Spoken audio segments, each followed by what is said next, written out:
I wish I was there. I just want to say hello to all of you and thank you for inviting me here. This is a really deep personal issue that I'm very much looking forward to hearing some dialogue, on this matter and that. And my my my traditional name is called Jad. I am from the House of the Sling Lanas in Hatigwai. I'm from the Raven clan, and my name is also Skundal. But my colonial name is Bernie Williams Poitras, and that. I would just like to acknowledge like the three host nations here, Squamish, Musqueam, and Tsleil-Waututh, for allowing us to do this work. This is, like I said, this work is really an emotional journey for me.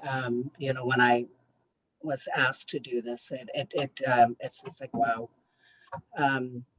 Because it's so huge. It's huge. Thank you. It's a very personal issue for me too, and as it is for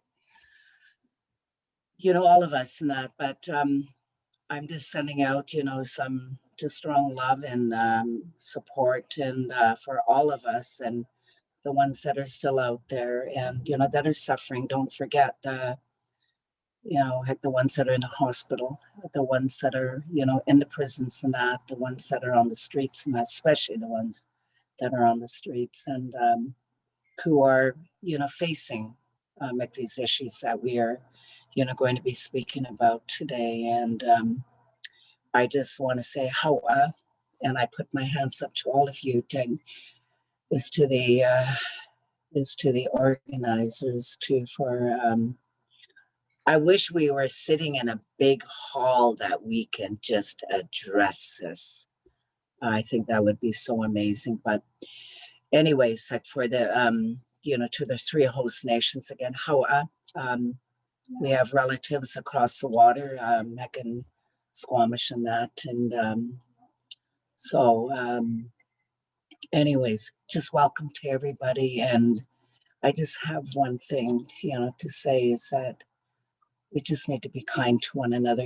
This is a really, really, really big matter here. And our words are, I'm always reminded of that because, like my words, and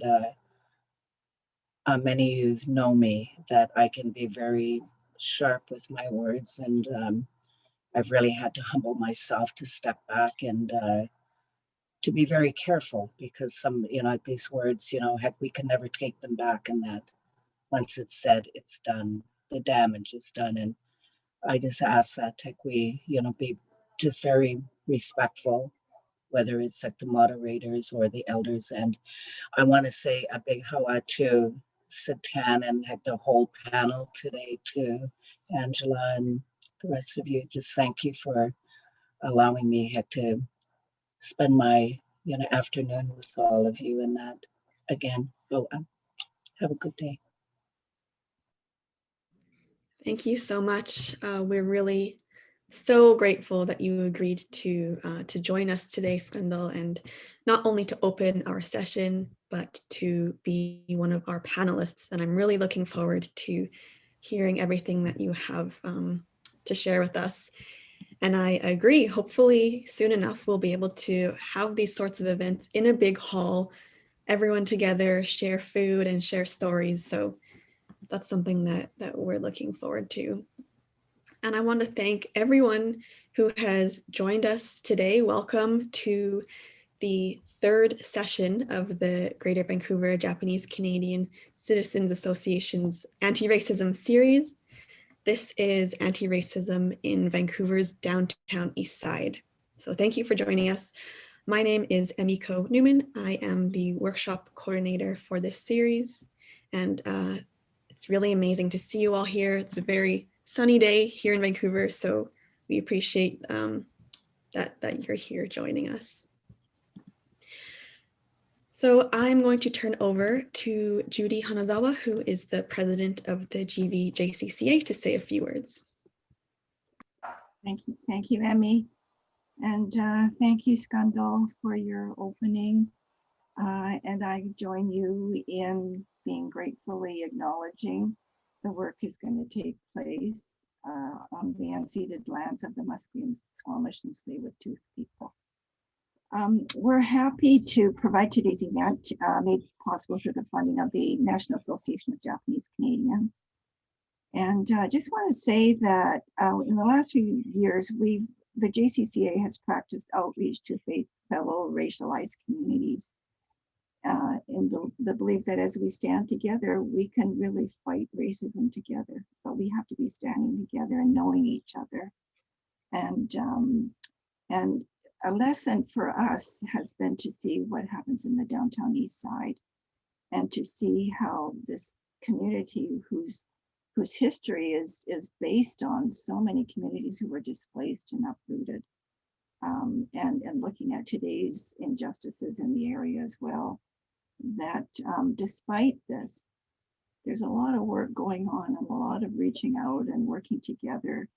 And to me, it's been like a lesson in how through the struggles people stand together.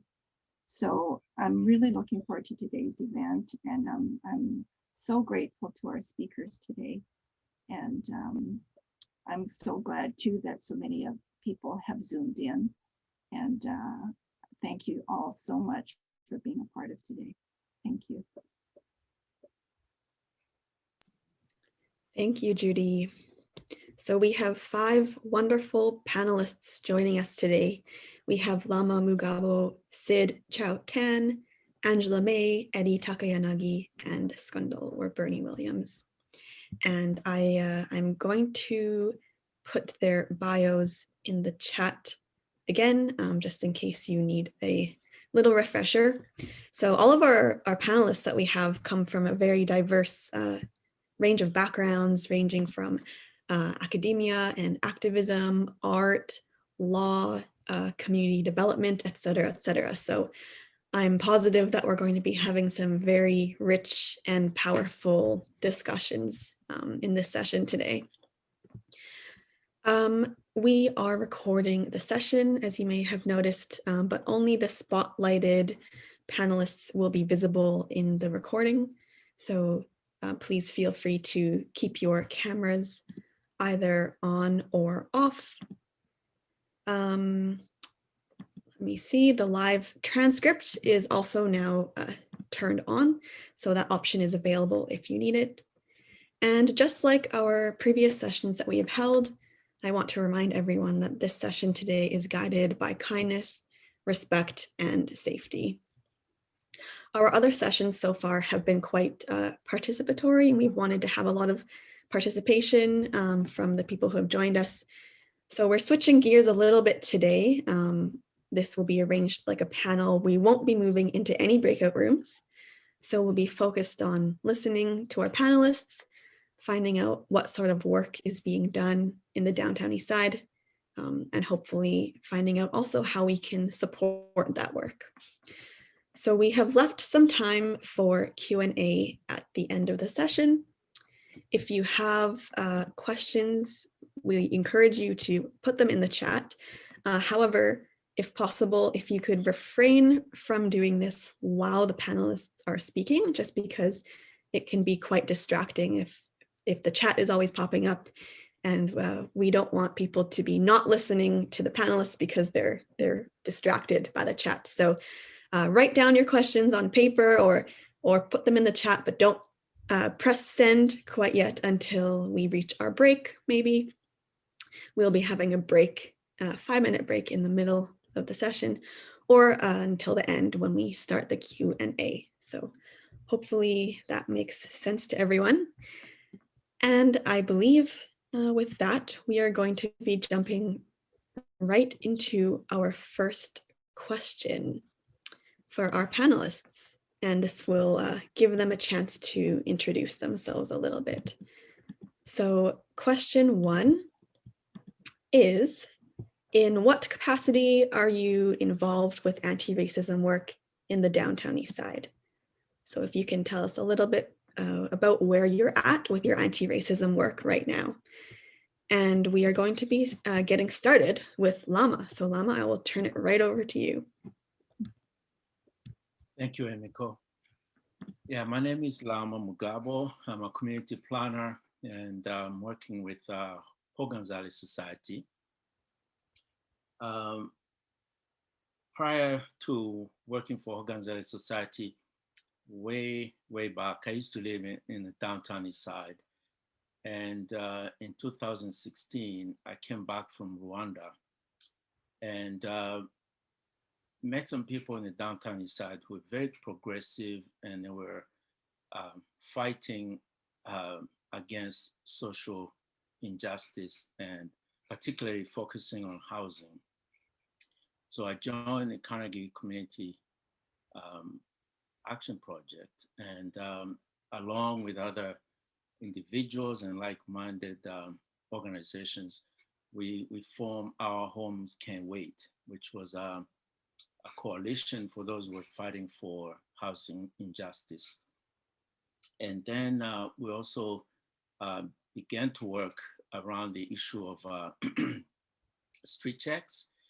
This is following a report that was released in 2017 that shows disproportionate numbers of Blacks and Indigenous folks who are stopped by the police.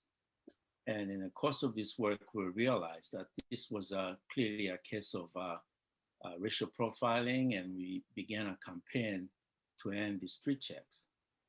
The campaign also included a workshop, Know Your Rights workshop, and we worked with Pivot Legal Society because we were mindful of the fact that when you come in contact with a law officer, you need to know your rights, and that you can then be assertive, or at least learn how to de-escalate the issue.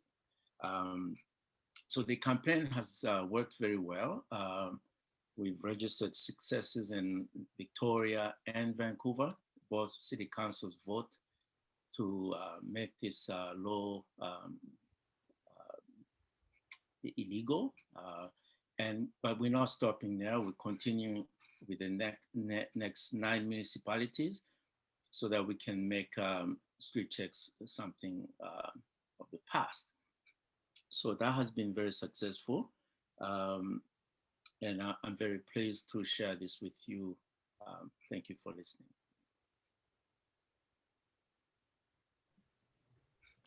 Thank you, Lama.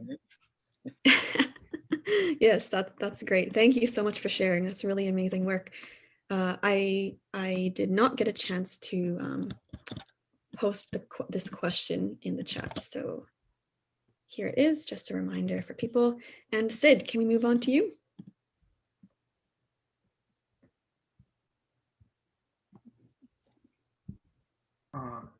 Hello, everybody. I have to admit that I'm in the present, and in the present, the COVID thing has thrown me off quite a bit.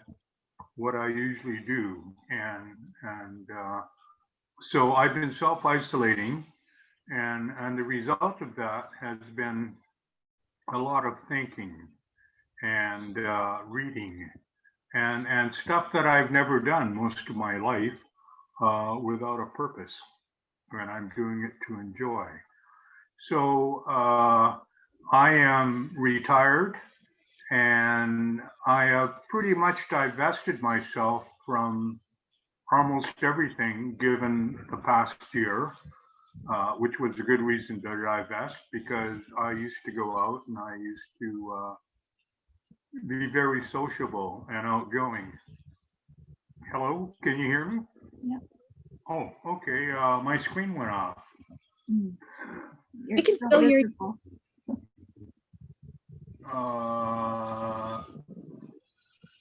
Oh boy. We can hear you and see you, Sid. Oh, okay. So anyhow, Enough of that and enough about me. I'm going to write a book someday called Me, but this is not the time. And I would just say that I've done a lot of things, but particularly now, I'm not really that active except thinking and trying to communicate, doing the things that I do, which it doesn't seem like much, but and often derisively called hacktivism, because I am, my doctor says I'm immune deficient, which puts me at risk. I'm over 70.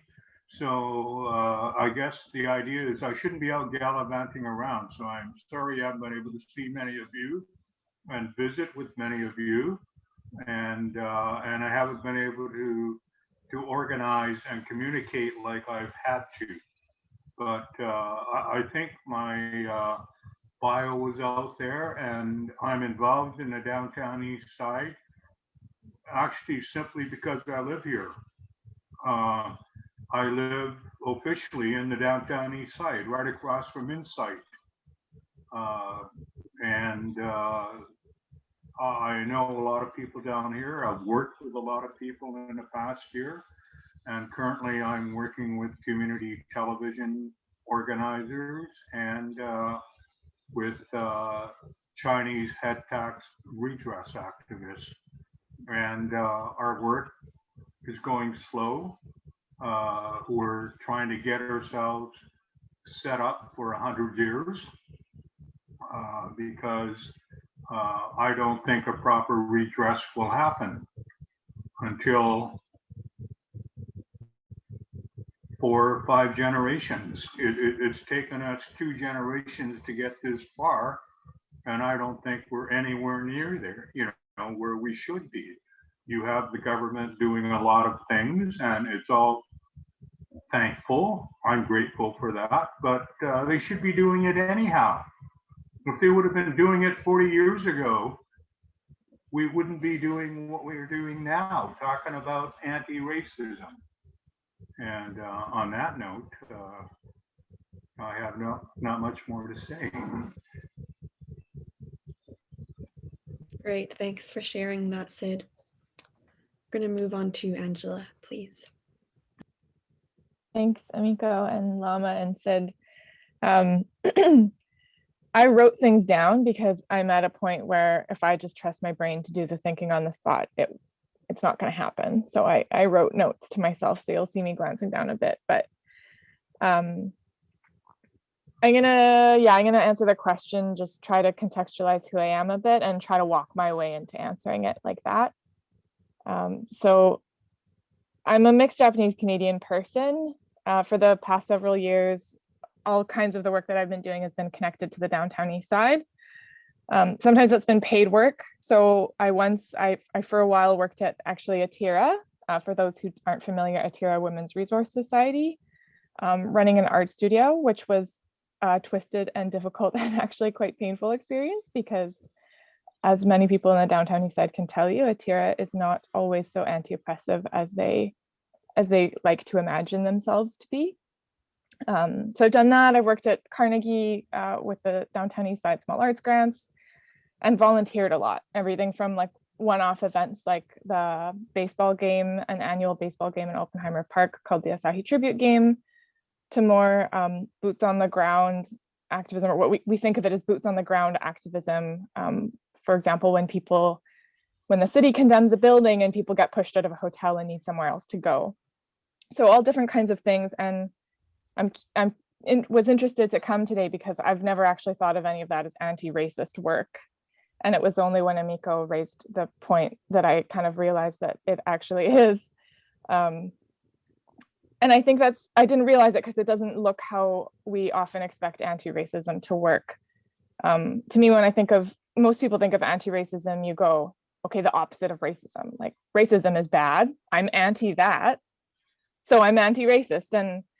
And that kind of sets you up to imagine then, like, if I'm Japanese Canadian and if I'm anti-racist and if I do work in the Downtown Eastside, then maybe I'm interested in kind of asserting Japanese Canadian presence in the neighborhood. And I've actually, a lot of times when people do that, they cite a historic presence of the community and they say, they talk about how clean Japanese Canadian people apparently left the streets. And it kind of seems like a radical celebration because it challenges the dirty insert racial slur here idea, but it also advances like anti-poor attitudes and class-based violence because it suggests that cleanliness is what matters. Visions of cleanliness are a part of the structure of white supremacy. Cleanliness works with purity, which works with whiteness. And so that's kind of our problem. That's where my anti-racist work is kind of sitting, is just thinking about that problem. And yeah, like Sid, I've been doing a lot more thinking than doing. And so that led me to realize that for me, like race itself isn't necessarily the issue. It's the ideas around it, like the dirtiness and the cleanliness and the who we assume needs cleaning up, what kinds of places we assume need cleaning up. And it's complicated because sometimes, as many people here will know, the Downtown Eastside can be literally dirty. I've seen feces on the sidewalk a number of times. It's part of the place. And I've heard gentrifiers complain about it, but I've also heard residents complain about it. Like, of course, people don't want to live with literal shit on their sidewalk. But the problem is that because the dirtiness and the whiteness and the cleanliness are like, and the wealth, those ideas are like so tied to each other, it makes organizing tough. Because as soon as you say you want a clean, safe, habitable, dignified living space for people in the community, what happens is people hear that, and then the money and gentrification comes in real quick. And so the organizing challenge that I feel like I could keep coming up against, no matter whether it's in school or on the ground, is like, how do you get around that? Like, how do we keep going, and how do we get people this a safe place to live without using that language that's going to advance all of this gentrification that is the opposite, of what we want in so many ways. So yeah, that's what I've been thinking about, is that problem. Thanks, Angela. Thanks for sharing that. Those are really important things for sure that we need to be thinking about. And you brought up some really interesting points about cleanliness and dirtiness and wealth and how all of those connect together. So thank you, Angela. And next, can we hear from Skundal, please? And then Eddie will be last. You're on mute, Skundal. I was thinking about this too, especially when we were driving up at 6 o'clock this morning, and I brought the papers with me to ride along, and I asked her to read them out to me while I was driving. She asked me what my thoughts were. So we went through the 1, 2, and 3. One, where I'm at in my community that I love so much down there, I got involved. I was apprenticing with Bill Reed back in the late 80s and early 90s, and I took my life, took a little turn with some elders and that. Anyways, just want to, condense a lot of this stuff. I got involved with at the Murdered Missing Women and Girls back well over 30 years ago, back, good Lord, about 1986, with Elder Rita Blind, Harriet Nahaney, and several of these amazing, I call them like the prisoners of democracy, and that these grand women, which many of them are not with us today. Not realizing and understanding, and I'm still working with them. I'm actually volunteering on a federal level to help to move like the 231 is calls for justice for the national inquiry that I'm currently doing right now. And you grew up, I was thinking, I thought I was different. Well, I am very different. I'm an oddball sometimes, like in many ways, but I never understood, what racism was. And when I got involved with this work, I could tell you a lot of stories and that from bullying and, but never, when I got involved with, the murdered missing women and girls, learning about my own three sisters that were murdered in the Downtown Eastside and also here in Merritt, and my mother being murdered, never understood the whole dynamics of, any of this. And, growing up in a residential school, Indian day school, 60 scoop, it wasn't until I got older that these, were racist attacks and unnecessary killings and that, murdering our women, and how the elders, explained it to us. It's all about the land and the resources, that we are basically worth nothing.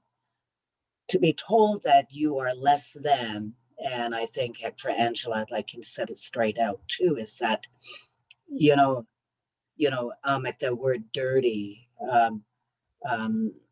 garbage, and that, that's, that was, what we grew up with in that. And I'm sure that there's, other cultures, who are still going through the same thing, as we are. But what I do in my community through the group of elders, and I want to say to Judy, I am so happy to see you in that, because Sid, Judy, our dear, wonderful elder Grace, from the Japanese, community, and Sid from the Chinese, and then Raj from the Kamagata Maru, Delana Gale Bone, and Candace and them, talking about for Hogan's Alley and that. And there's so many diverse, cultures here that, we all share this, this common thread together, is that we've all, been faced with this. But these, people were the ones that really educated. And so we had these meetings, and this is where the survivors totem pole evolved from. We walked across Canada at the Walk for Justice, and I walked across Canada right from 33 West Cordova, where the survivors pole was being carved by us women in that. And we walked across Canada 7 times before the government got what we were doing. The national tragedy of over 5,000 Indigenous women and girls, children, whether it's human trafficking. This is the kind of work, that I do, and I'm still very passionate about what I do. But if it wasn't for these elders in this community that helped me to do this work, number one, our voices would not have been heard. And we're still pushing, because there's lots more work that needs to be done. It just doesn't end. But this survivors totem pole was the one, piece of work that, I'm so proud, of the community for this. The elders, because this is what they spoke about. And I said, and I think that Sid, said it, so eloquently, on the video, I am a survivor. Well, the Mohawk warriors, had one saying that says, I am tired of just surviving. I want to live. That has always been a really key component in that, with the work that I do. I just want to, that's just part of, what I do right now. Thank you. Thank you so much for sharing your personal story with us. And you said a lot of powerful things. I think I'm tired of surviving. I want to live has a lot of resonance. So thank you so much, Skundal. And we're going to close off this first question with hearing from Eddie. Thanks, Emmy. I'd first of all like to say how honored I am to be asked to participate as a guest and how honored I am to be part of this panel. I feel a little out of place given everyone's passion. And I'm also acknowledging that I see in the audience the community elders. So anything that I'm doing in terms of anti-racism work or community work, I envision as carrying on the torch of my forebears and moving things forward to the next generation in the community. So, as I said, my name is Eddie Tekianagi. I'm the current president of the board of directors for the Powell Street Festival Society. The Powell Street Festival is an annual celebration of Japanese Canadian arts and culture, which prior to the COVID pandemic convened in person in the Downtown Eastside Paurugai neighborhood, which has historic significance to the community as it was the home to the Japanese Canadians prior to their forced displacement, removal in the 1940s. But throughout this time, the land is also the unceded, unsurrendered, and stolen territories of the Tsleil-Waututh, Musqueam, and Squamish peoples. So any activities that now occur, I feel privileged that we are guests on this land, and I'm personally consistently grappling with my own accountability as this part of this pattern of settler colonialism. So in terms of the anti-racism work, what has really been borne home for me personally, and what I try to guide with the organization, is that it's not enough to speak out on the behalf of your own community, but it's important to make those bridges with other racialized communities, other marginalized communities, not simply in terms of race, but as Angela says, of disparity of economic means, of perceived cleanliness. There's so much that we do to differentiate ourselves from others. And what the Festival Society hopes to do is to bridge these gaps and show that there's commonalities, to use arts and culture or our various programs to unite these communities, find these commonalities, and to find the common humanity that we all share to ultimately form this, to struggle against this racist thought or this ingrained thought that we ourselves carry. So it's a constant struggle to enlighten ourselves and to try to be better at the end of the day than we are when we start. So I guess that's where I'm at personally, and for the organization and for the community, I'm really hoping that I'm staying true to the vision of our elders and trying to push the community forward. Thanks.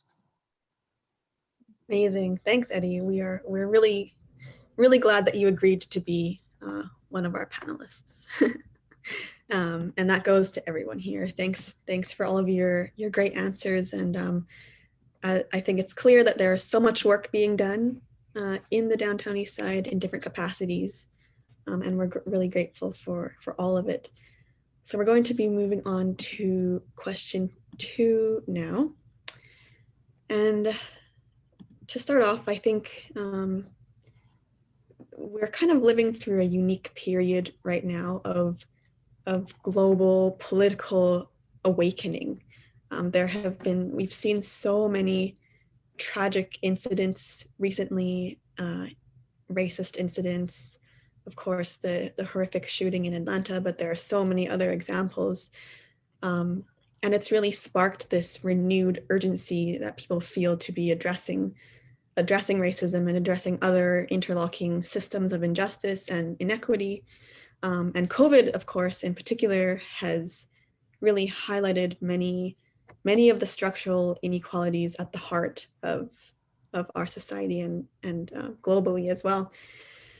So with this context in mind, And knowing systemic racism is a major factor affecting issues such as housing and healthcare, mental health, and addictions work being done in the Downtown Eastside, I'd like to ask the speakers, what is being done collectively to address the needs of the Downtown Eastside and overcome these issues of systemic racism?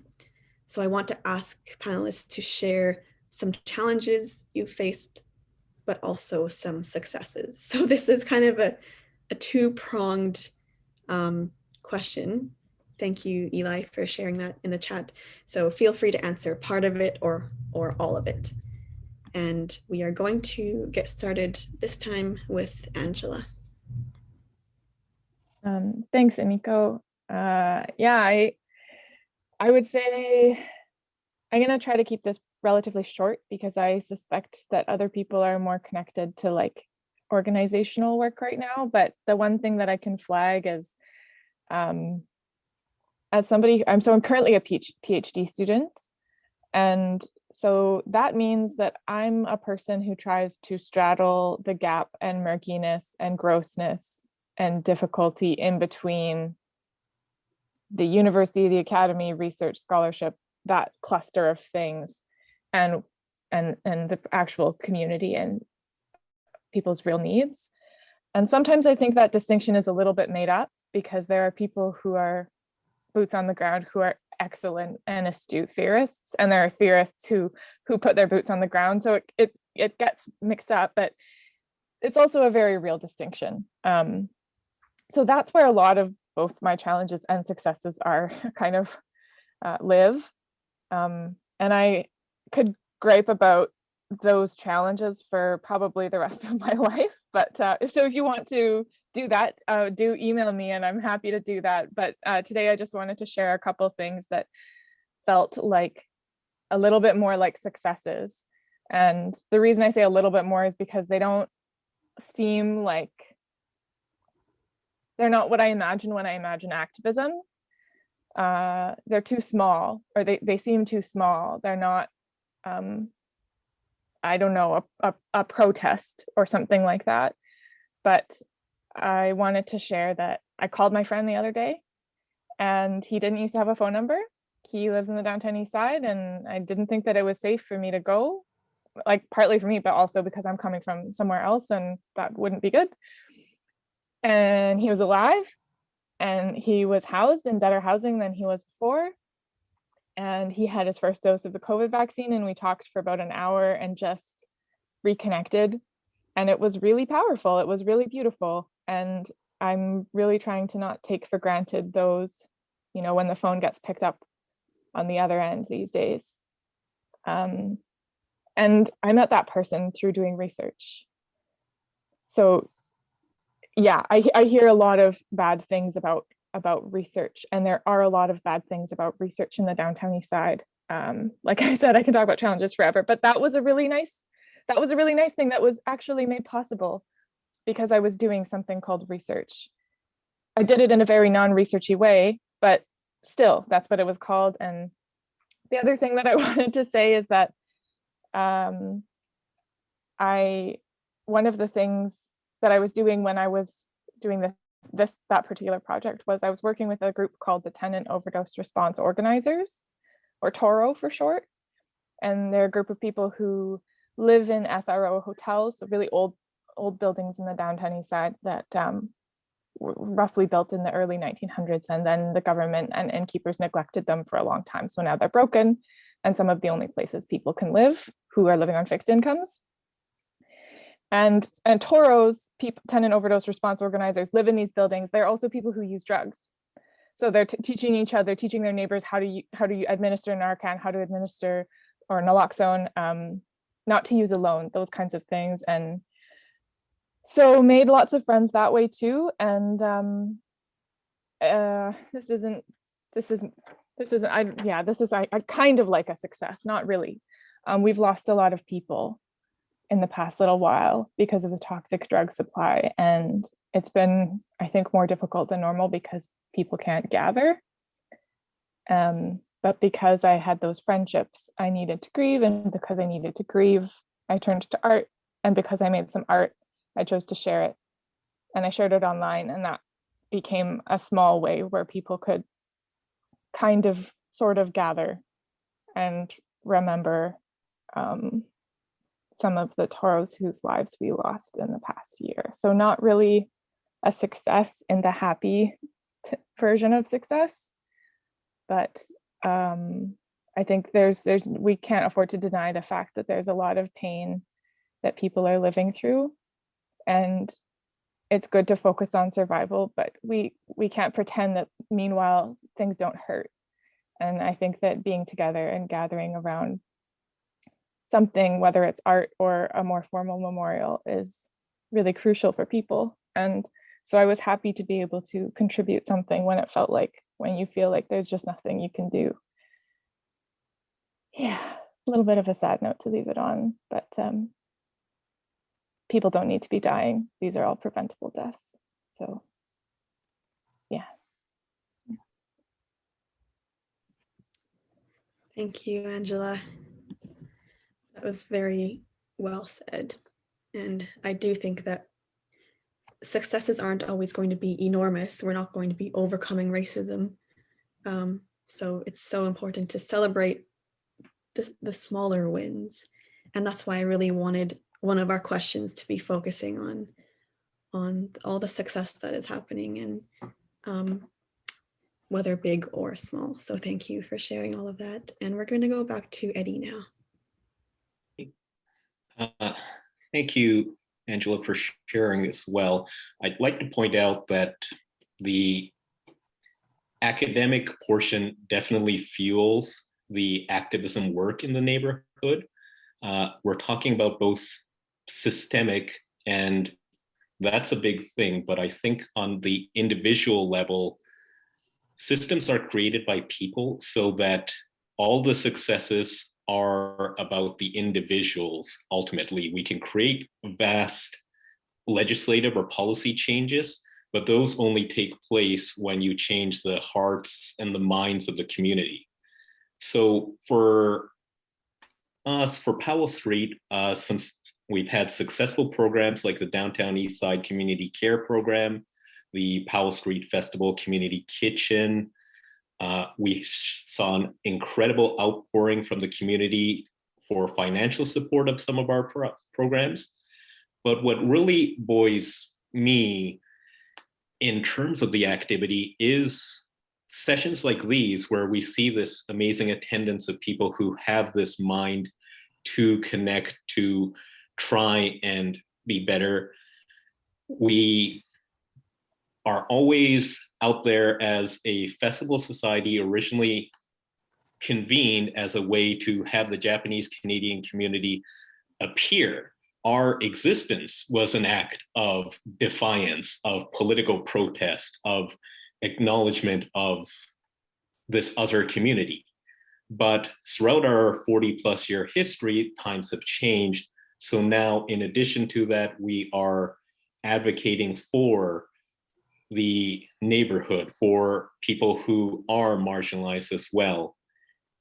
So our successes is finding those commonalities with people, creating those bridges. The greatest challenge is that it is an ongoing process. When we do community consultations about the route of this neighborhood, whether it's historic buildings that were owned by the Japanese Canadian community or the local neighborhood area plans from the municipality or provincially, there are a lot of minds to change. We have to overcome these ingrained prejudices or beliefs. And we do that every day through, again, the greatest success is our continued existence as a community, our alliances with these other people.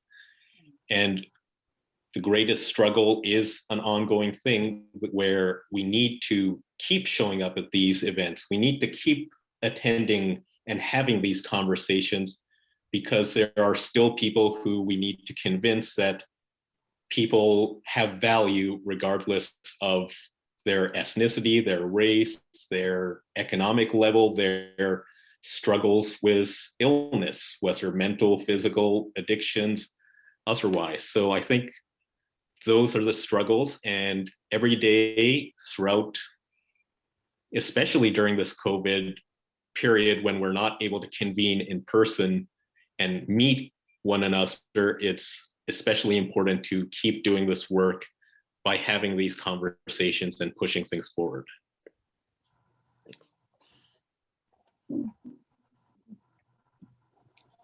Thank you, Eddie. We're going to go to Skundal next. I think you're muted. And geez, I just want to say hello to Elder Grace there. I can see you. I love this woman very much. I had a really hard time with this one actually too. Like, so when it says what is being done collectively, the only thing that I don't think that there's enough being done, even before the COVID. But what we're doing, and I want to say is hi to Kathy here too. Through Kathy and there is program and a group of so many other people behind us, we get to feed about 250 to 300 people a night. And we have that real huge we are, you know, so involved with them.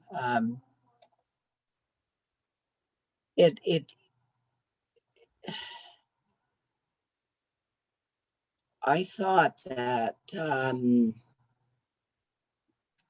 I've seen things change so quickly in 15 years. And I have never buried so many people in my life. The simplest human rights thing is to house, to, you know, clean water that we are still fighting for in some parts of the country here. But the basic needs of food. I am always ever so grateful for Kathy and Fiona York and them, because once this COVID hit in March of last year, 1 week later, these women had the courage to come forward to Erica, Grant, and myself, and it was a big risk. But what we learned through this, what I've learned, I can't speak for Erica on that, but I am ever so grateful for, you know, Kathy and them, you know, like they're real true warriors too, you know, on the front line. A lot of gratitude, you know, goes to these, you know, courageous women who are the frontline workers. Because like this food is, you know, a lot of us, I'm going to speak for myself, you know, a lot of us really take this for granted sometimes and that. But when you're out there on the front lines, you know, interacting, and when you have a non-native person say to you, are we allowed to have a bag too? Well, of course, this food, you know, so we talk about, you know, food sovereignty and that, you know, that Kathy and them have been working on too. And this is how we've been interacting with the people, you know, in this, you know, community. The it's huge.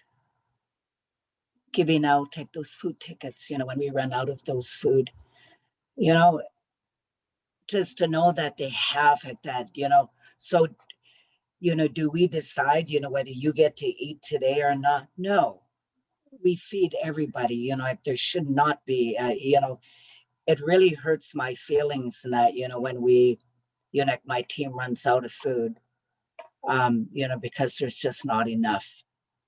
So when I see people, you know, standing in line, no, because like you're a Chinese woman, no, you've already had some. How do you know? You know, how do you know that? And how do you know that I already had this? Because if you look at me, you stereotype me right away. My whole thing in this community, I'm I'm learning to use my voice to call it out as it is. It's racism. I went to a meeting at the Vancouver School Board. I was invited as a visitor, as a guest witness. That's all I was invited for. And I need to share this or not. I listened, I witnessed. One young man was being bullied, very prominent father from the Port of Vancouver at Lord Byng's school. I was invited by this woman. I'm listening to this and I'm saying that, you know, I put my hands up. I said, excuse me, excuse me, excuse me, excuse me. They wanted to change the word racism to discrimination. And I'm looking at them. What are you afraid of? I said, I just got it just now. I'm looking at the face of racism right here, and I'm going to call you out. Well, I called it out. I worked for the Vancouver School Board back in the at the mid-90s also. And I was treated less than. I know what it feels like. How we're going to change this, we need to shift, you know, shift the thinking here, because I am so tired of being called an effing squaw, that I'm dirty. So I start talking about it. When we're handing out food, you know, one of the guys said, why do you guys come out and do this all the time? And I said, because you are that important to us. You matter to us. And I've learned through this process of the survivors totem pole, through, you know, elders like Grace and Sid, Woody Morrison, Wilford Price, and them, so many heck in the community, that I was scared to call it out. I was scared to be in my job because of the repercussions. I was scared to make a report of how, you know, I was, you know, being treated. Or one of my coworkers called me, you know, a squaw. And I finally found my voice, and I'm sure a lot of people would love to have it shut sometimes, because I do speak my truth. And, you know, I have learned, you know, that we have to put a name to it. We're fighting for these people, you know, on the streets that, you know, are barely making it every day. And the common, you know, it's common sense. It hurts when I'm, you know, in my office. I have that door open.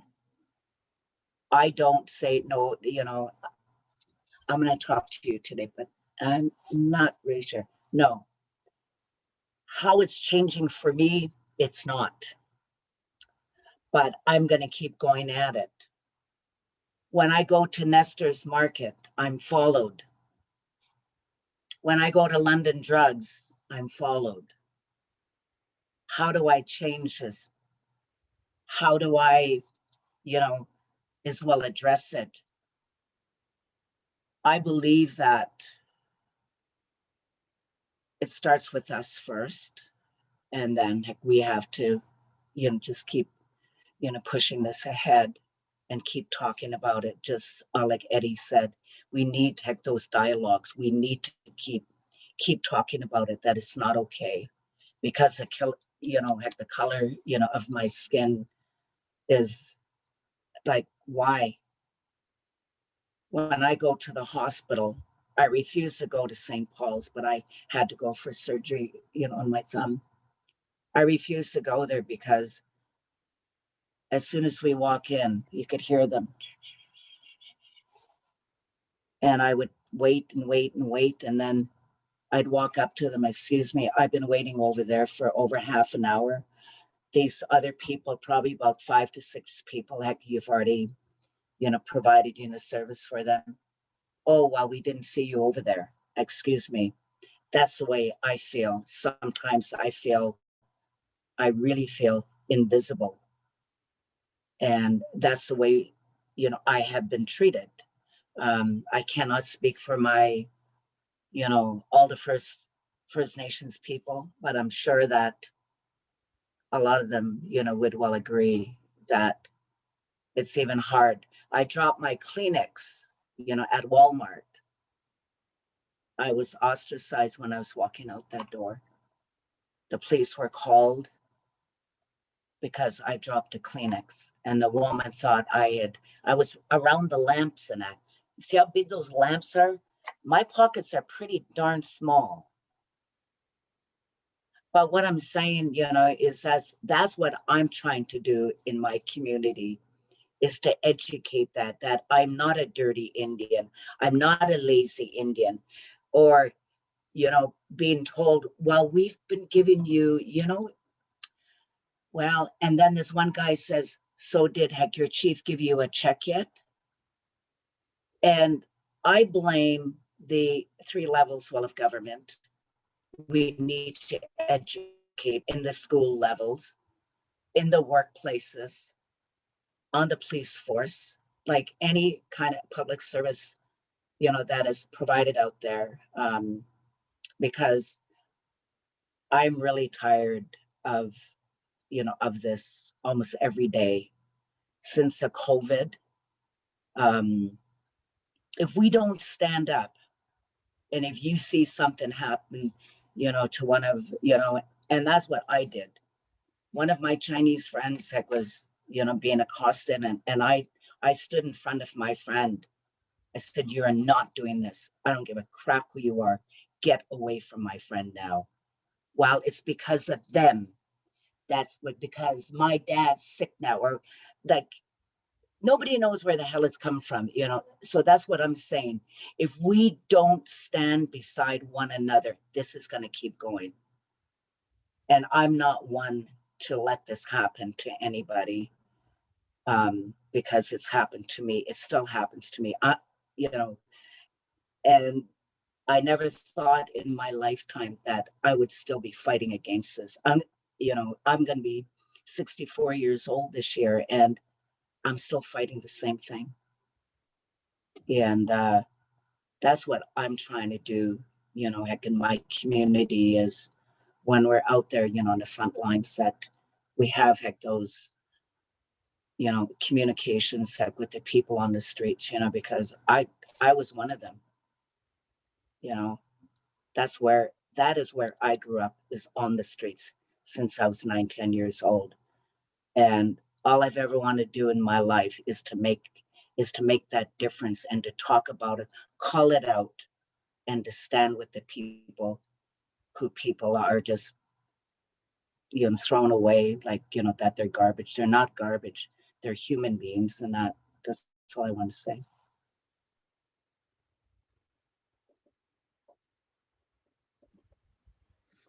Thank you for that. I think I need time to digest all your words, but thank you so much, Skundal. And we have two panelists left to answer this question, so we're going to go with Sid and then conclude with Lama.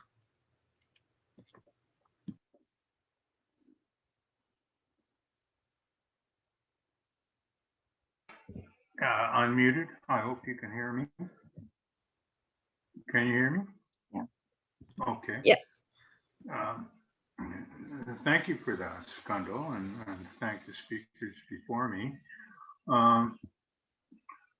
Successes. Wow. I'm sitting here, and I told the group earlier that I'm trying to build for 100 years. I think success may come slowly. I hope not. This is a struggle that has been going on for hundreds of years. You might even say centuries. Bernie, you know about the First Nations struggle. This all started with people that were different than the great explorers and pioneers that labeled everybody that weren't like them heathens without souls. That's what we're dealing with. We're dealing with spirituality. We're dealing about identity. We're dealing about big, big concepts like heathens without souls. Well, that's what the Chinese were. That's what the First Nations were. And how did it get that way? And it's been that way for 500 years or more, at least in North America. How did it get that way? And that's why I'm so grateful I've had a year or so thinking about this, because it's a pretty deep think. Because when you have to start thinking that you're not going to see the end of this in your lifetime, then you got to build for the future. And you've got to be quite strategic. You've got to be tactical. And you've got to put the building blocks in place. It's all about, if I can use the metaphor, bricks and mortar. They got to stay. People got to be able to build on it. You got to have a foundation. And I don't mean like a charitable foundation. I mean a foundation for your family, you know, a roof over your head. These are the important things that every human being needs beyond, you know, Maslow's hierarchy of food, shelter, social, all these things. And I actually don't think activists go through it. I've been rereading The Art of War, China's book by Lao Tzu, considered a military genius by every culture. And The Art of War is, in a way, what we're in. We're in a cultural war that if we don't plan for 100 years, I don't think we'll ever be successful. We'll get little wins. We'll change the law, and then the law will get changed again, and then we'll change the law. So when it's asked, what are you doing about anti-racism? I'm rethinking of how things got this way, and to me, I don't have an answer except heathens without souls. Because if you can treat somebody like they don't have a soul, you can be black, white, poor, even rich, or any of these things. If they don't have a soul, you're not a human being, or, you know, you're an animal. And I like animals. I try to be kind to animals. And so I don't want to put it in that context, but I think you understand the drift I'm getting to, is that when you start off in a new country, when you're escaping your oppressors and you oppress the people that currently live there as heathens without souls, you leave a lasting mark on your side, that is the colonist side, and on the people that you have either consciously or unconsciously colonized, taken away their culture, taken away their livelihood, taken away their spirituality. So I think we are dealing with centuries of baggage, centuries, millenniums of baggage. And we have to think in a longer term than just a small campaign or just a media hit or, good Lord, 10 media hits. Well, we got 10 media hits. Woohoo. You know, what is media? I mean, media is owned by capitalists by and large. Whose side do you think they're going to be on? But I digress. I'm getting worked up, and I don't like it when I'm getting worked up because I've been trying to deal with this COVID stuff, and I have nobody to vent at except my garden. And I'm not going to start ripping up the stuff I've been growing, so I don't know what to do. But and I think that's kind of my mantra, you know, in this year or so I've been able to think. I really don't know what to do except reread The Art of War, reread Romance of the Three Kingdoms, and reread some of the classics that I enjoyed and try and learn from them and just keep in my mind, well, at least, Sid, you're learning every day. And I would advise everybody to try and learn something every day, try and grow a little bit every day, and don't let the soul suckers grind you down. I don't really have much more to say except for that. I think this is the place to vent if you need to do that. Thanks, Sid. Oh, I'm good at venting. I'm really good at venting, but you wouldn't want to see it. Maybe another time then. Lama, we'll hear from you, and then we're going to go into our 5-minute break. Thank you, Emiko. I agree with the premise that racism is a major factor affecting housing, healthcare, mental health, addiction work, poverty work in the Downtown Eastside. And so you've asked me what's been done collectively to address these needs to overcome related systemic racism, and what have been the challenges and maybe a success from organized society in this fight. Let me put this in a context. It's important to state that Canada wasn't designed for as a multicultural society. I think people of color pushed their way to make it so.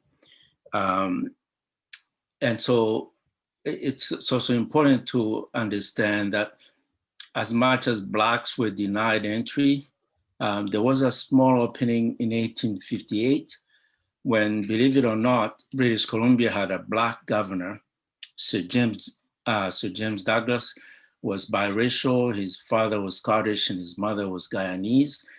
And he was sympathetic to the plight of Black people south of the border, and he invited 600 families from San Francisco to come and settle up here.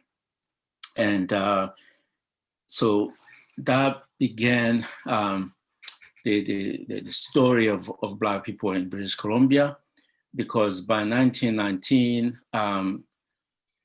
sleeping car porters who were Black men were hired by railway, CP Railway, and they traveled from Halifax to Vancouver, and Strathcona being proximity of the railway terminal, they were allowed to settle here because redlining restricted people to settle in a given neighborhood based on ethnicity.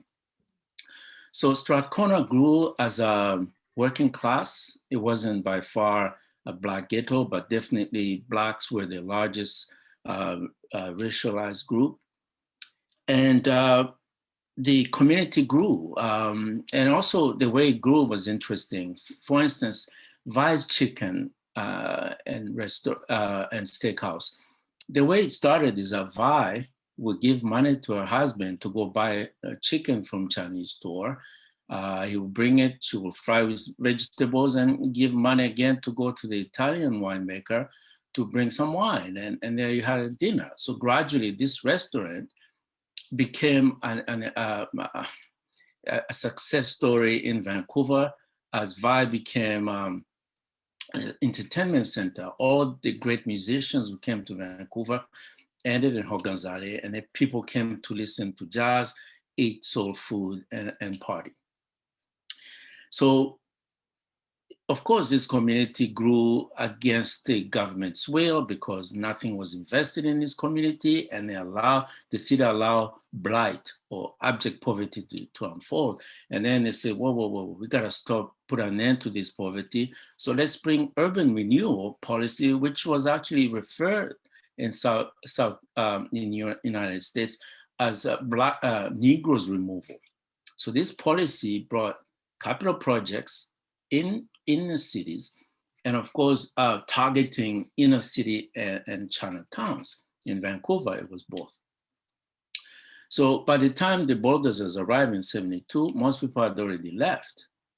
But the reality is that we lost our home. Black people lost the only community they called home.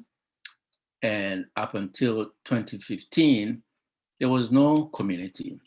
So in 2015, City Council decided that they're going to remove the viaducts because of systemic reason, earthquake proof. And Black people were there to say, hey, we used to have a Black community, I would like to bring it back. And to the city's credit, they worked with us for 2 years, and we put together a proposal which was approved by the City Council and was embedded in Northeast 4th Creek area plan. But between 2016, 2018, when it was approved, to 2020, nothing happened. Things started to move after the public lynching of George Floyd in Minneapolis, and the international community said, whoa, wait a minute, what's going on? Well, maybe Black Lives Matter is not a slogan, maybe it's a reality. And then people started to pour out support, money. If you go to our website, you'll find we have $500,000. These are donations from people either who felt guilty or people who really wanted to support Black people. And we thank them for that. But most importantly, I want to point out the support we received from Black people, young people. For 2 nights and 2 days, young people of all racial backgrounds raised a blockade on a viaduct. And when people drove by, they saw Hoganzale, they Googled it and they learned the story. They honk for solidarity. It was really remarkable to see the outpour support. And it's also important to point out that the work we've done in the Downtown Eastside, working with like-minded organizations and individuals, these people have been supporting us all the way to when we made recommendations before City Council, and throughout this 2020 racial reckoning up to now. So we want to build this, and this is really positive. So in terms of successes, well, the first one was the city approving our application in 2018, and also the city calling us and the province to put in a temporary modular housing, which we hope will be transitional to permanent housing on the block. And so I think when we measure support, we have to think about allyship and what that means. What's the meaning of allyship? For me, those young people who put their lives on the line are true allies of Hoganzale. And I think that for us to see the end of systemic racism, we really have to work together in solidarity. If you see something, say something. If you see injustice taking place, speak out. To those who have benefit of white privilege, please use your benefit, because we cannot dismantle racism. You can. We'll support you, but we hope we can work with you to bring this to an end. Thank you. Wow, thank you, Lama. That was such an amazing way to end our first half of the session. So thank you for sharing that. And I will be sending out to participants, by the way, various organizations that our panelists are involved with. If anyone wants to support them through a donation or through other means of getting involved and helping out. So I will be sending that later. So we're gonna go into our 5-minute break. Then we'll come back and do our third question. So start thinking about your questions if you have any for the panelists, and hopefully we will have some time for that before we close today.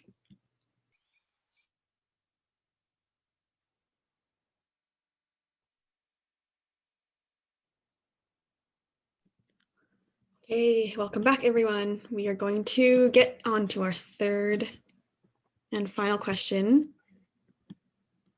Not sure if all of our panelists are back quite yet.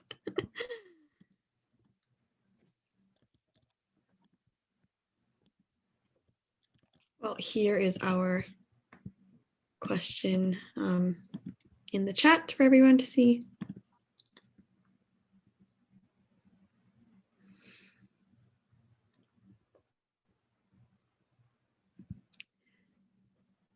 You know what, maybe we will get started because we're a little bit behind schedule. So Eddie, if you don't mind, if we go with you first while we're waiting for Skundal to come back. So our final question is looking to the future now. So what do you envision for the future of inter-community solidarity in terms of anti-racism work? So Eddie, we'll start with you. Great, thanks. Actually like to build on what Lama was talking about prior to the break, in that what I envision is that we need to empower one another.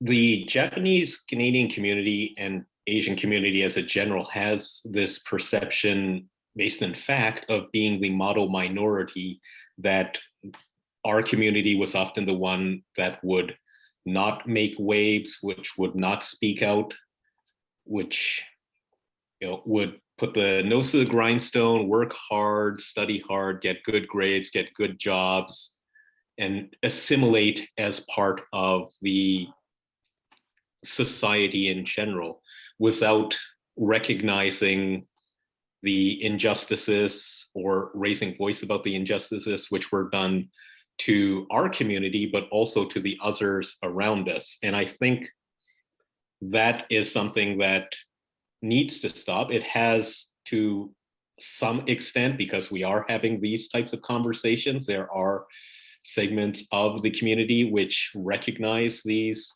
injustices and use the historic injustices that were done to speak out for other communities. And that's very heartening. And I think that's what I envision is necessary for us as a community and as individuals. It's not simply recognizing when something is done to us, but using that leverage, using that historic knowledge to speak on behalf of others, to empower others, to protect, and to make sure that there's a, I guess, community or societal understanding that injustices against anyone cannot and should not be tolerated, that everyone feels confident to speak up, that we forge these allyships where we are bettering ourselves by protecting one another instead of lifting ourselves up at the expense of others or putting our heads down because of fear of repercussion. I think it's very real. Systemic injustices and racism exist. It is scary to raise these voices, whether personally or as a community, because there are risks. But if we're looking at anti-racism work as necessary, risks are part of the business, and we have to be able to shoulder that danger, that risk, to speak on behalf of others, to try and move forward. I'm hoping that the other, and again, it doesn't need to be with the expectation of reciprocity either. It's not a bargaining thing, we stand for you, so you stand for us type of thing either. We do it because it's right. If others aren't prepared, they're not in a place, that's fine as well. But for us as the Japanese Canadian community, as individuals, I feel that we need to be the ones to speak up, because we do have some historic benefits that other communities may not. I realize that, yeah, anti-Asian sentiment is at a high right now, but even so, it's the responsibility, I think, is on the communities to speak up individually and to forge these alliances. Thanks, Eddie. That was very well said. And it's interesting that you brought up the model minority myth as well. It's very real, and that will be the focus of our final session. So we will be going into that more. Skandal, can we go to you next? So the question, just to repeat it, is what do you envision for the future of inter-community solidarity relating to anti-racism work?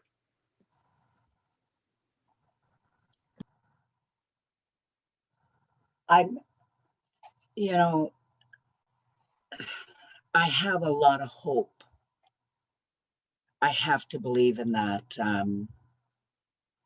especially with what we are doing on a national level that will affect all the communities, cities, whatever, from the city to the provincial to the federal, and that when these 231 is calls for justice comes in. And this is, one of the key, parts of the, that tech we're looking at is that, how do you fix this that has been so long? You got to educate. I want to educate people. I'm a proud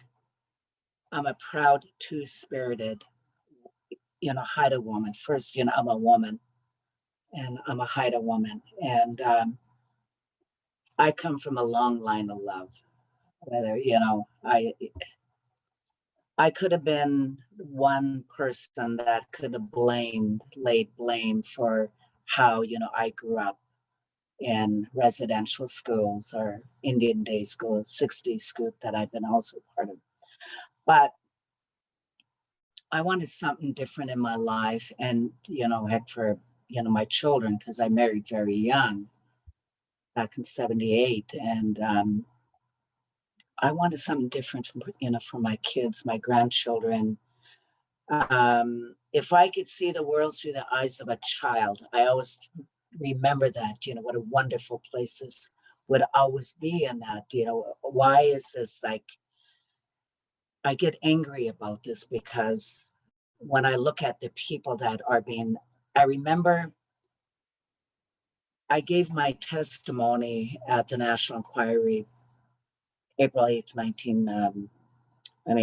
April 8th, 2018. I was so disgusted by this young man that came into the community. It was just a big party thing, and thinking it was okay to urinate on this homeless man, in this old cove. This is still what is going on. I could deal with the developers. I could deal with contractors. I cannot deal with ignorant people that come into this, to our community and think it's okay to bash these people. The only thing that they are guilty of, on those streets is being poor, that they talk about that. That's it. We need to, and I really like what Eddie has said, we need to build those allies together, to bridge those gaps, to, break down those barriers and that, the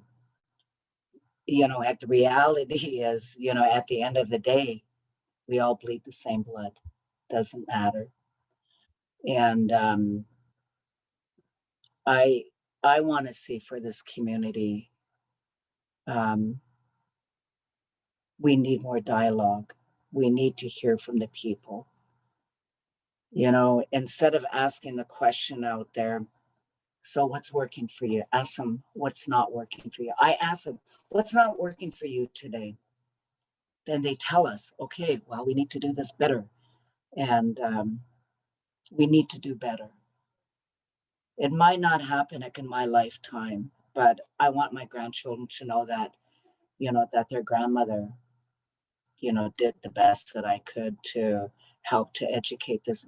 And this is it, in every public sector that, right down to at the kindergarten, we need to educate that it's not okay. I remember being bullied because I stuttered so bad when I was a little girl, 4 or 5 years old. But now it's become such a big thing. It's okay for them to bully us all these years. When a First Nation, person says it out, haven't we given you guys enough already? What more do you want? This is what I hear. What more do you want? We've given you all the money. But you've taken all our natural resources, and I can go on. I'm tired of being told that. That when you leave your reserve, stereotype is saying, you get your education paid for. Where did they pay for my education? I haven't had my education paid for. I don't get money from my bands. You can even phone them up. CHN, Council of Haida Nation. Find out how much they've given me. We don't get nothing. We need to change this thinking. And the only way that I believe that we can do this is we stand together. We can't do it without one another. I mean, if anything I've learned in, my lifetime is that we need to stand together. United, we got to be united. Every one of our nations are sovereign. We're not distinct. We are sovereign people. All of us are. I don't care what, where you come from. This is what we have in common.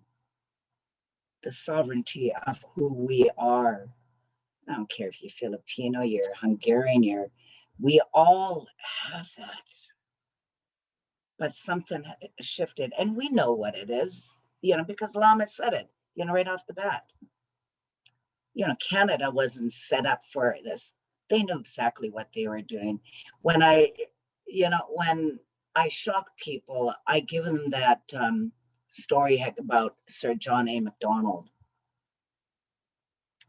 Had to kill the Indian in us. And, people just laughed about it. And I said, why are you guys laughing?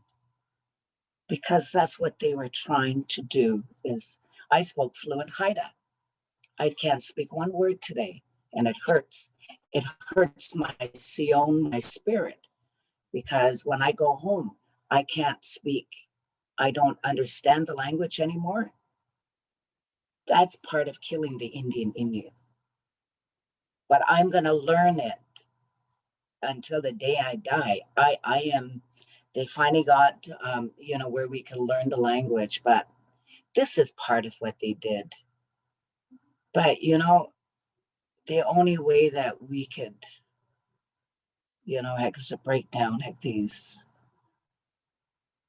I mean, it hurts me, when I see these attacks, on our people, any people, because a lot of my friends say, I'm not racist. And I said, why do you keep saying that to me? I'm the only Indian here. What's wrong with you guys? Why do you keep saying it? And they finally understood what I said. And it needs to stop. It really needs to stop. We need to educate. Even the police are the ones that I really, really struggle with. They really, really, really need to get this, because we witness it, whether it's George Floyd.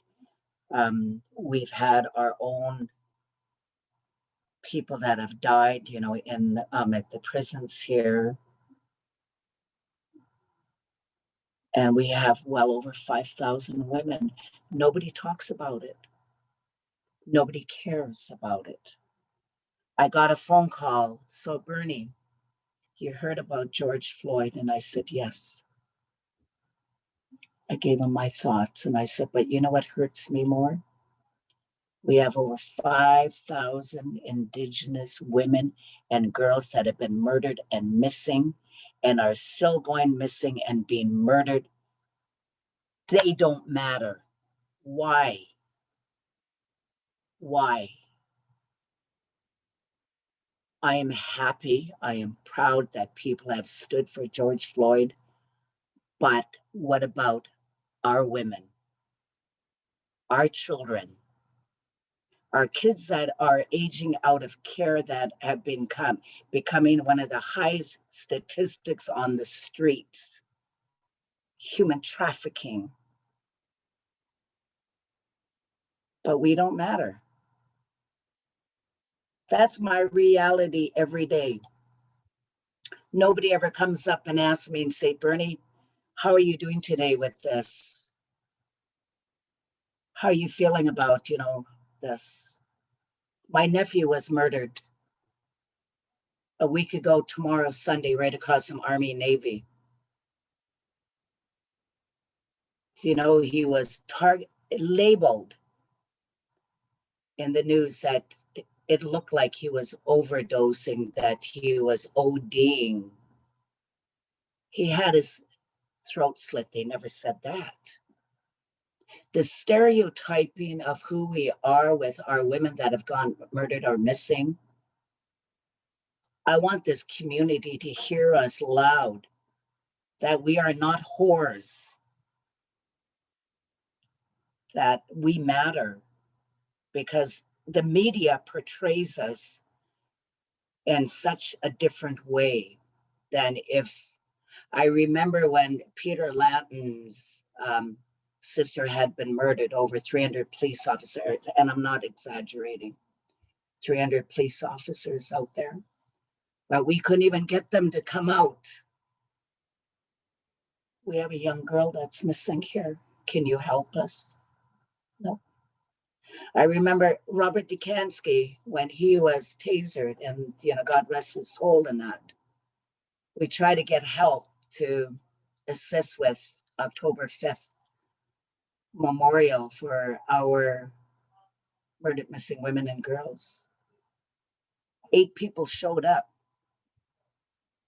One of my colleagues walked in, they could hear it. There was over 40 to 50,000 people screaming the injustice against Robert Dikansky, but it's okay to kill an Indian woman.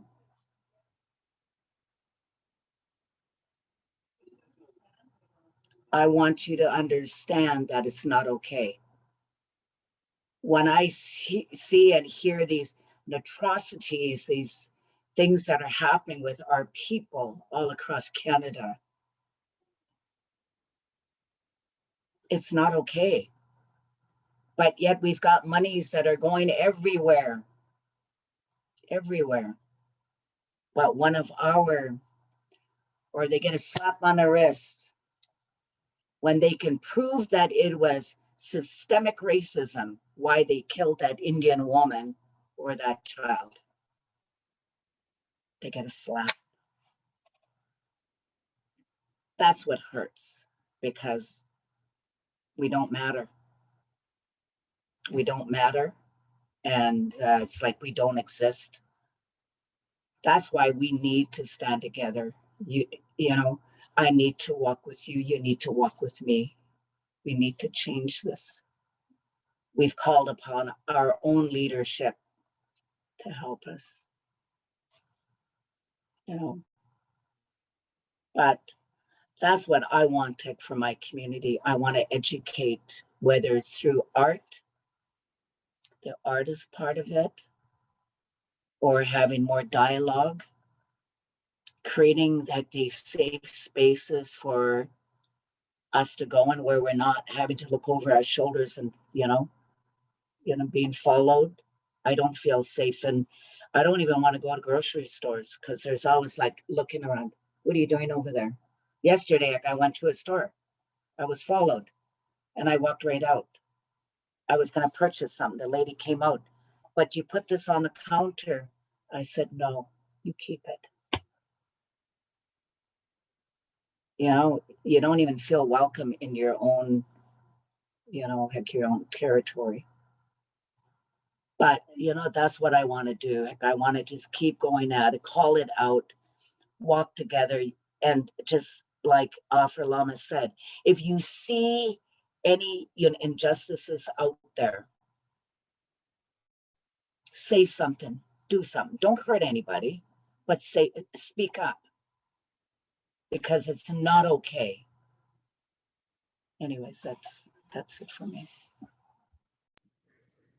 Thank you, Skandal. And again, I'm so sorry to hear about your nephew. That's really tragic.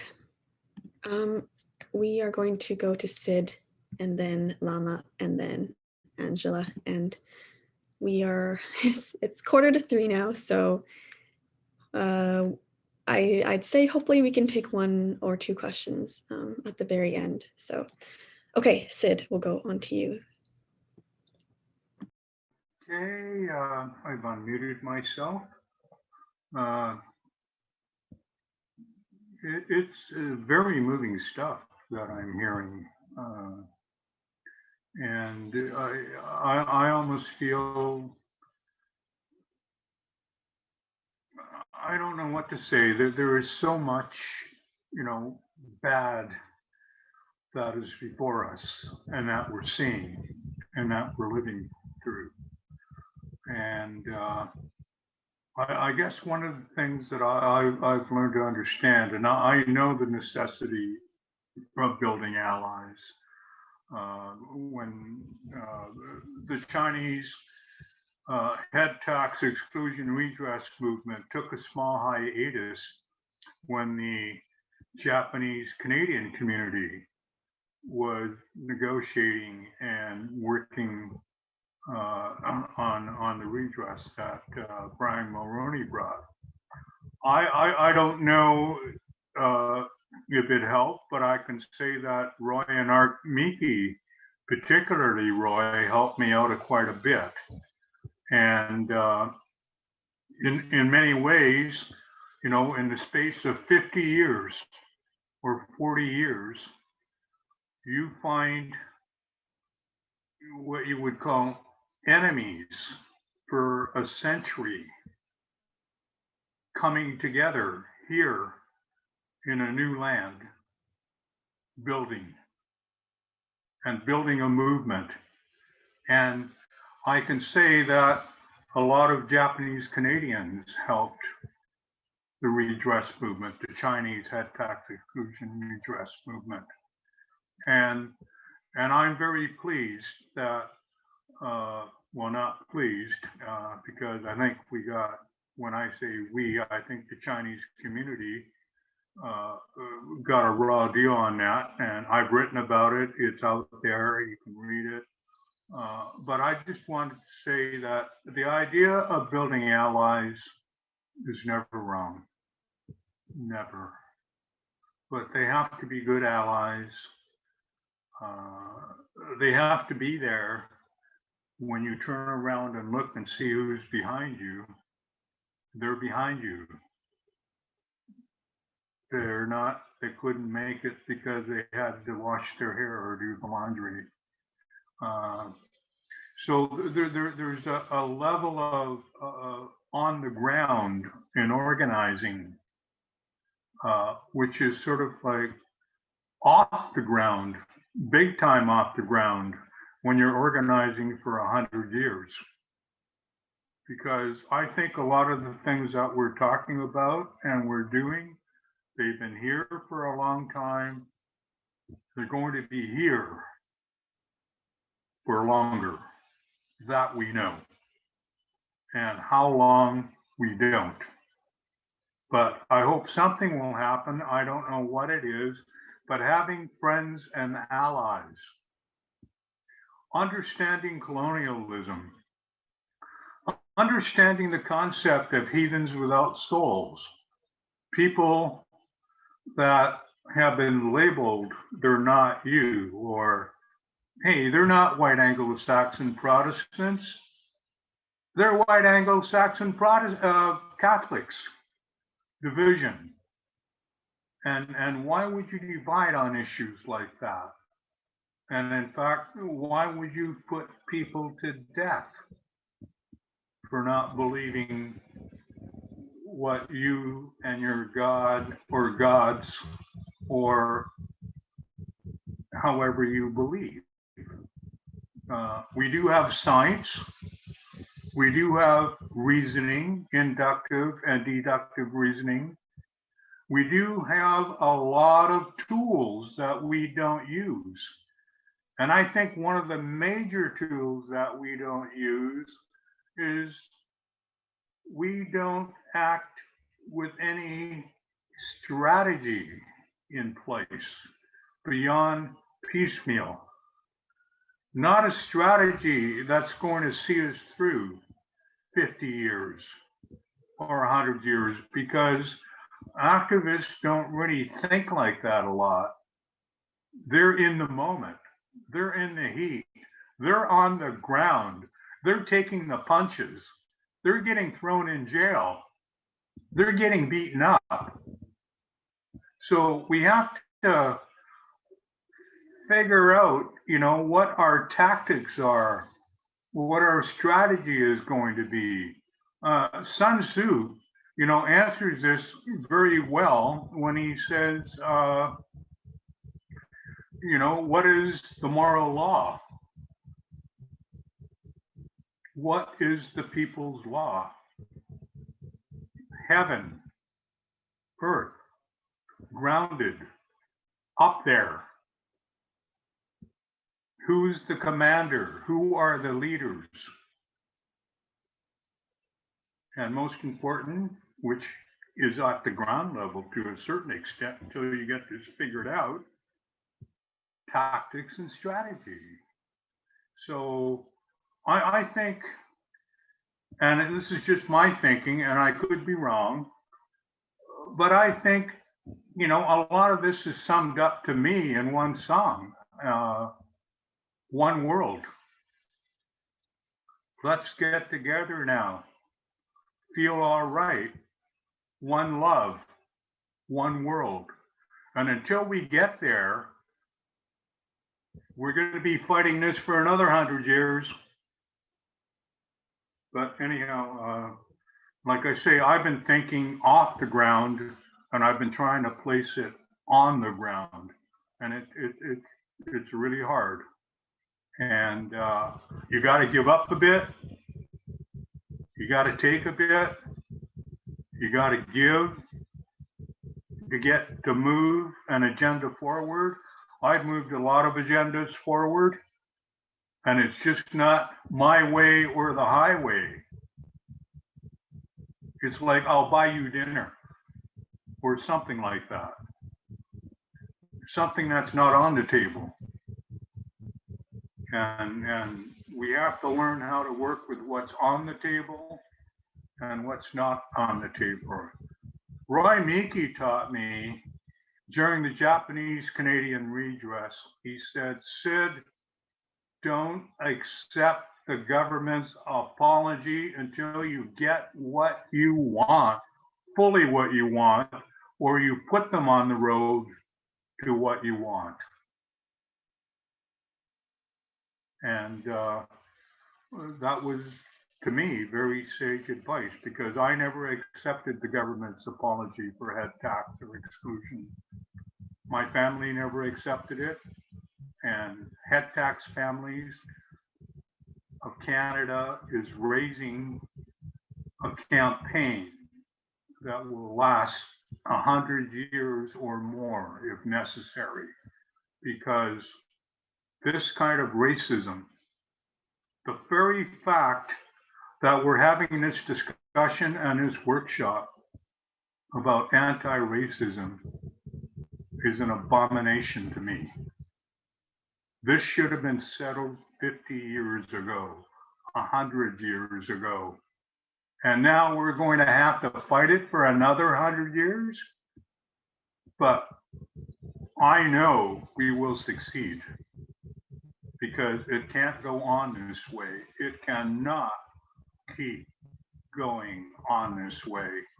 And as I say, I'm going on, and I could go on, and I could go on longer, but I don't want to. I just want to say that as we move forward, just keep in your mind that memory is a weapon best used against your oppressors and false gods. And just that will keep you going for 100 years.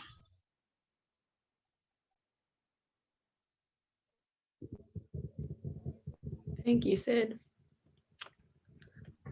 Lama. You're muted.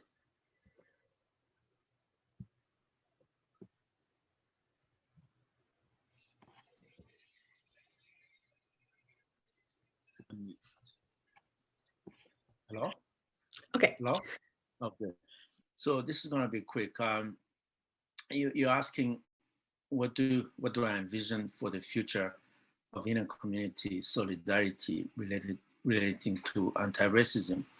Well, I think the first thing we need to do is to get to know each other. I think that even though we live in a community, we seem not to know each other. We know each other through social media. And I think that we have to make an effort next time you organize a barbecue, invite someone you don't know, bring them in your home and talk with them, learn from them. In terms of education, I'm glad that BC Ministry of Education has finally made Black history compulsory. I think this is a good step in the right direction. But more importantly, I think people will want to learn about the Black history. And I remember last year, a friend of mine called me and said, Lama, you're the only Black man I know. And I have so many questions. I don't want to sound stupid, but I'm really upset with what's happening around in the States. And what can I do? How can you?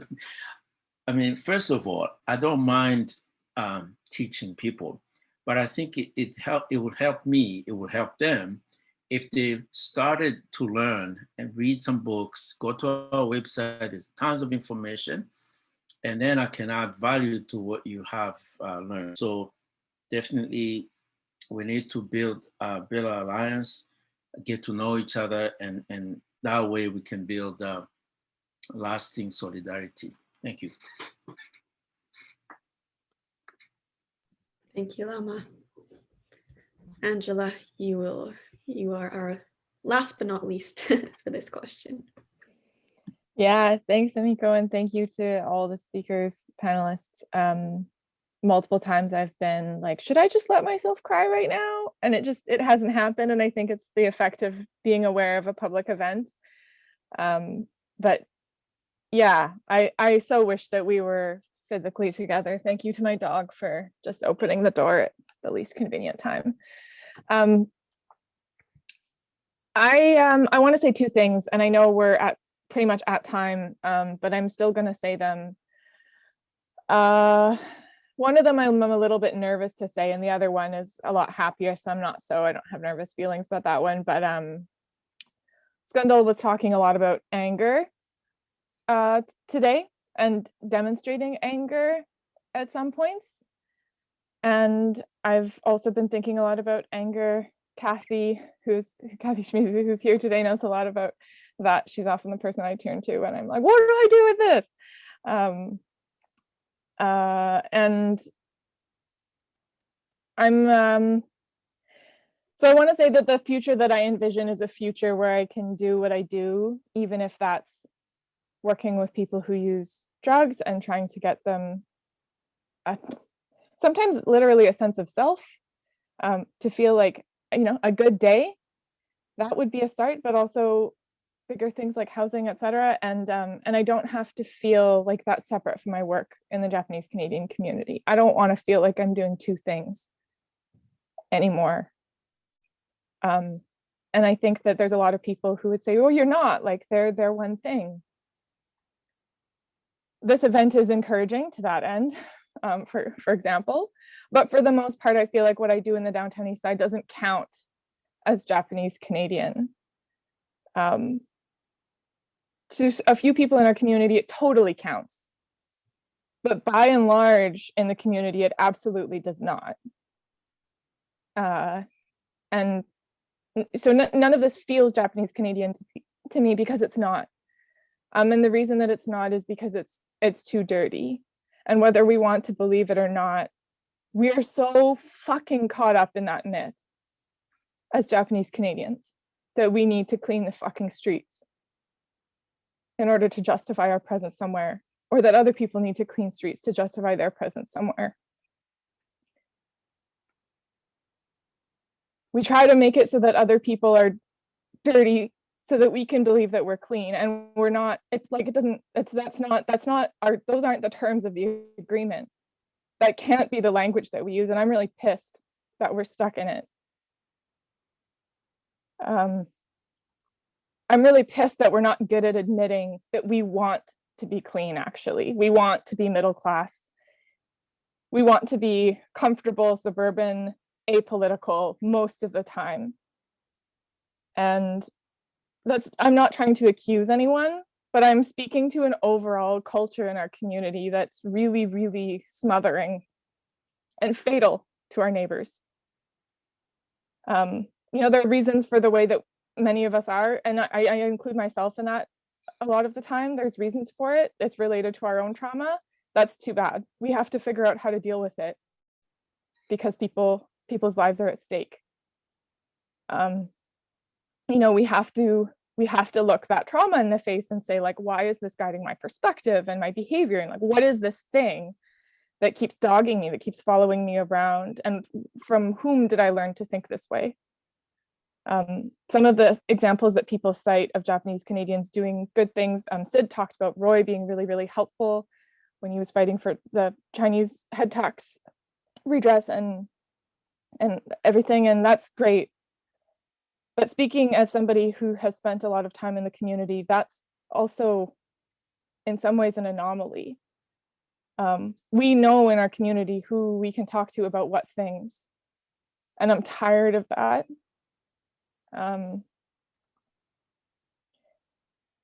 Yeah, a lot of that is capacity, but we just need to figure out how to reorganize our time and energy then, because we can't just keep citing capacity as the problem.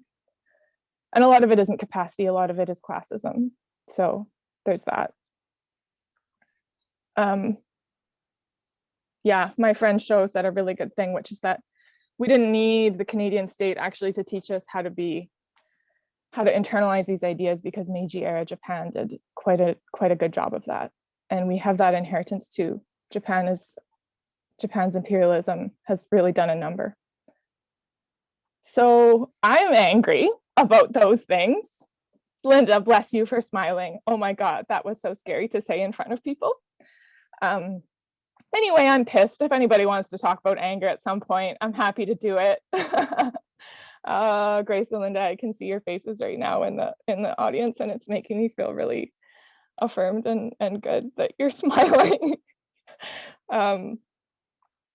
So, and the other thing, I know we're at time, the other thing I wanted to say that's a bit happier is just to remember the importance of imagining futures for the Downtown Eastside that are peaceful and nonviolent and safe and beautiful and connective, where I've wanted to connect with Lama for so long.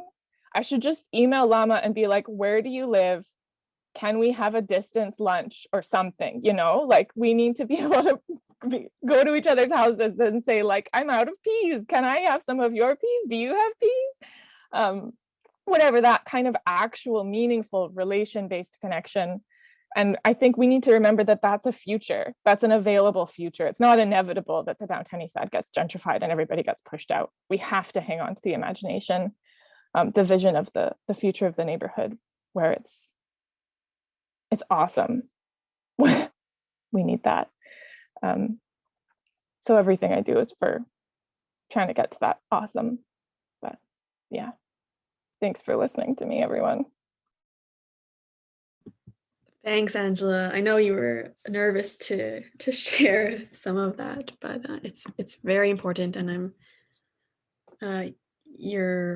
I'm just really grateful that you were able to share, and also for what everyone has said. I'm not sure where Bernie has gone. She might have had some connection issues or something. Still here.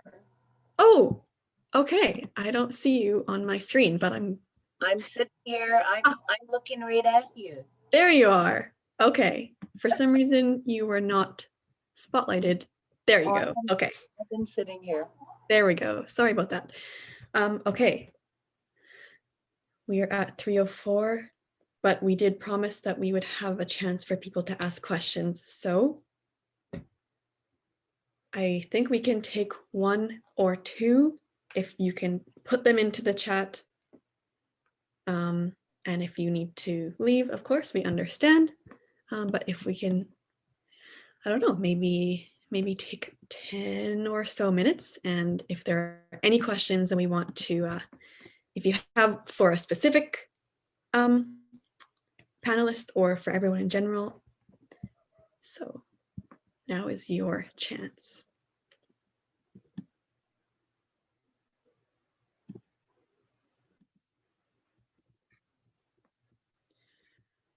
Okay, there is one question that Eli has put in the chat. It's about climate change, which is indissociable from racism and which finds its intersection in racial capitalism. Indigenous peoples have been pointing this out forever. What can we draw on to gather the strength for this intergenerational struggle? What beautiful, vital, vibrant aspects of this work do we want to become our inheritance? It's a really amazing question. And does anybody want to tackle it?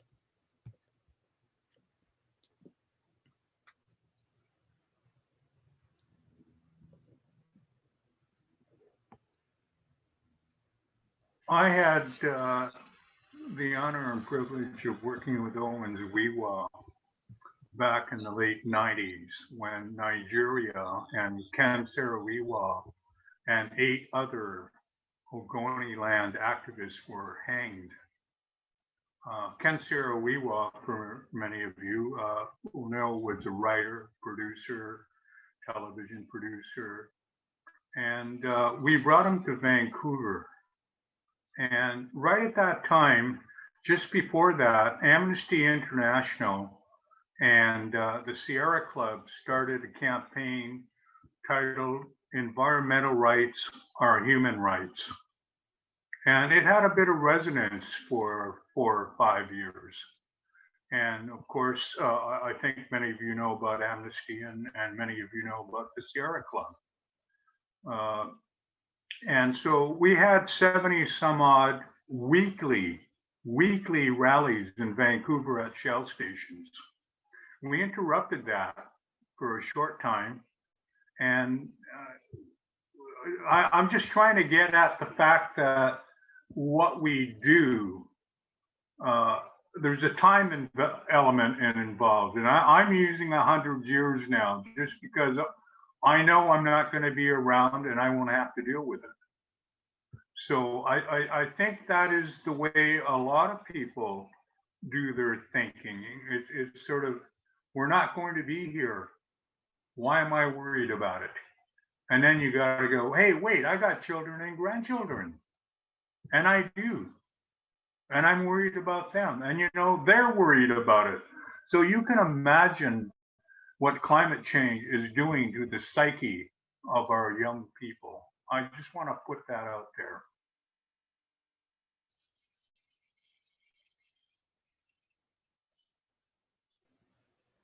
Thanks, Sid.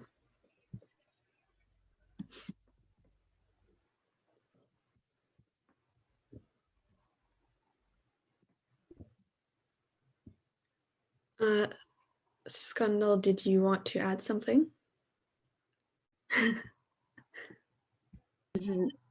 No, I'm trying to let you guys know that I'm ready to leave to have to drive back to Vancouver. Yeah. Okay, I think it's time to wrap up. So thanks for that question, Eli. I'm sure people have a lot to think about now. A lot of amazing things were shared, and I want to thank our panelists so much for being honest and vulnerable and open, sharing the work that you're doing and the experiences you've been through. So very, very grateful that all of you agreed to join us today and speak. And of course, the participants, thank you. And thank you to those of you who have been following this series. We will have our last one, which seems unbelievable that we're already at our last session. It will be on May 15th. And that will be going back to our breakout room type format. Yes, deconstructing the model minority myth is the title of that session, and everybody, of course, is welcome to join. So I will be sending out a registration link for that. I will be sending out a survey about this workshop. We'd love to hear your feedback, what worked, or if you wanted to see something that didn't happen today. And also sharing those resources and links to people's organizations if you'd like to donate or see if you can get involved in other ways. That's it. But Judy, if you are there, would you like to close us off? Okay, I'll just say very shortly, today it was an amazing session. I thank all our speakers for their words that sort of reached deeply into the heart, as well as made one really think and consider. I think I came away knowing that allyship is completely the way that we must work. And it's good to have the thinking that we had before about the need to reach out, know each other and so on, validated with the added ingredient of really understanding that things come from the heart and the spirit. And it's so important that we do practical things in order to move this forward together. So thanks so much. Thank you so much, Skundal, Lama, Angela, Sid, Eddie, all of you for what you contributed today. Thank you. It was wonderful. Thank you. Okay, stay safe, everyone. Enjoy the rest of your day. Hope to see you on May 15th. So goodbye for now.